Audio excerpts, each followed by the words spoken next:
Alrighty then. Well, been told I need to get in front of the camera, stop hiding behind it.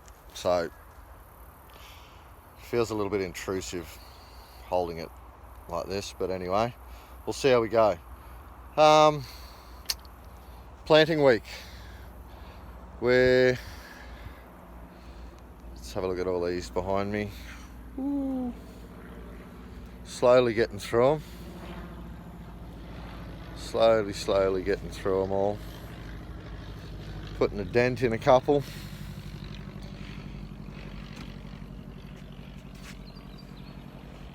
So I've been trying a different planting plan this month.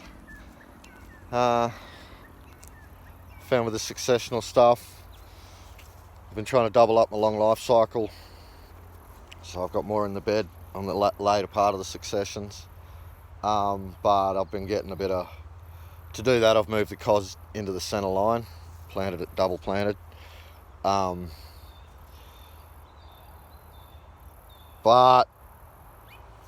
that is only giving me a 6-week grow on the cos before the double planting of longer life cycle stuff's really starting to pressure it. So I've changed what I'm doing. I'll show you what I did, and now I'll show you what I'm doing. Let me see if I can spin this around.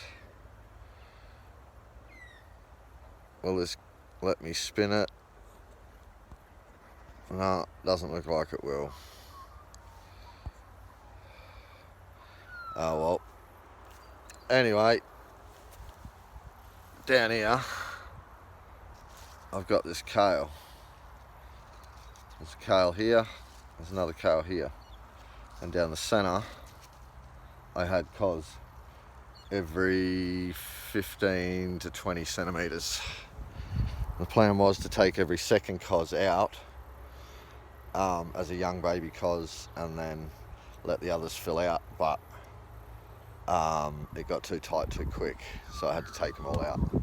So because I've got a good market for cos and I'd like to hold them on a touch longer, so this bed here the next month, this was really a trial bed. I don't generally grow iceberg and I don't generally grow wombok, but I put a few in because I had another mate who wanted half a tray of each, so I decided to have a crack. But the wombok obviously take up way too much space, and I was still running with that double planted longer life cycle stuff, even though the wombok and the iceberg aren't that long.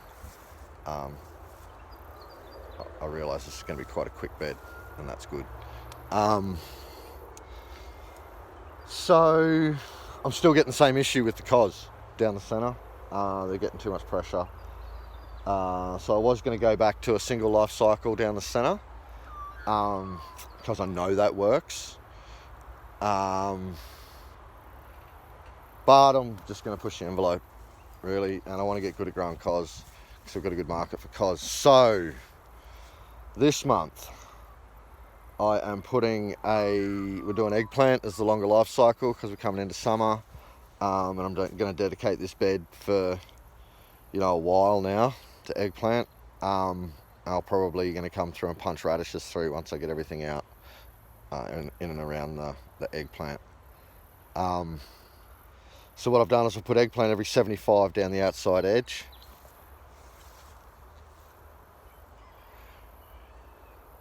Eggplant every 75 down the outside edge, and then in between those I've put 2 bok choys or pak choys, or whichever. They used to be bok choys, now they're pak choys.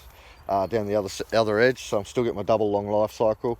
I've got the eggplant every 75 again, and I've got oak and pak down that side. Then through the centre I've got sweet basil, Italian basil, every 50 down the centre, and then the bit of colour you can see through there is some red cos. They're a little bit leggy. We'll see how they go. And then everything else is filled up with green cos. I've done them in 50 cos blocks, So when I get to 50, there's a block of 15 coriander as a definition between them. And then there's another block of 50, and then there's another block of coriander, another block of 50, another block of coriander, so on and so forth down the bed. This way I can still come through and take every second, because the box and packs on the outside shouldn't give anything too much trouble. The longer life cycle eggplant, they're going to take a while to kick on anyway, down the outside. So all in all, I think it's pretty good. We'll find out over the next month or two. What I do need to do is obviously manage the pathways, because the chicory's getting a bit leery there, and I don't want it to put too much pressure on early on. And obviously the cover crop on the other side. This chicory's a pathway mix. On the other side here, that's it's a pathway mix with daikon seeded through it, and there's a little bit of overspill with the brassica from the cover crop mix I had on the other side of that. So I'll just come through and take all the daikon out, manage down everything else, lay that on the edge of the bed, and let the pathway mix come through, and that'll be beautiful. Yeah, that should give it a bit of a growth pulse as well, you know, managing all that down. Everything I cut out of the pathways will get laid back on the edge, and I'll probably come through and just top it with a little bit of brown, just so I'm constantly building and feeding the beds, you know. Every now and then I'll put it back into the pathways, but the beds kind of feed back to the pathways when I process. Everything gets dropped back into the path, so then I mow the path and it feeds back into the bed. Kind of circular kind of thing. That's the plan anyway. So yeah, big week on the planting. I'm going to burn through all my cos really in the next half a bed, so I'm just going to have to change my planting plan after that, and I'll probably prioritise the Asian greens through there to see if I can't get a couple of them to hang on a bit longer. And having them in a block at the end means as soon as they're out I can get some radishes in, because my radishes seem to grow better out here. Anyway, that's sort of where we're at for the week. Lessons I've learnt along the way, and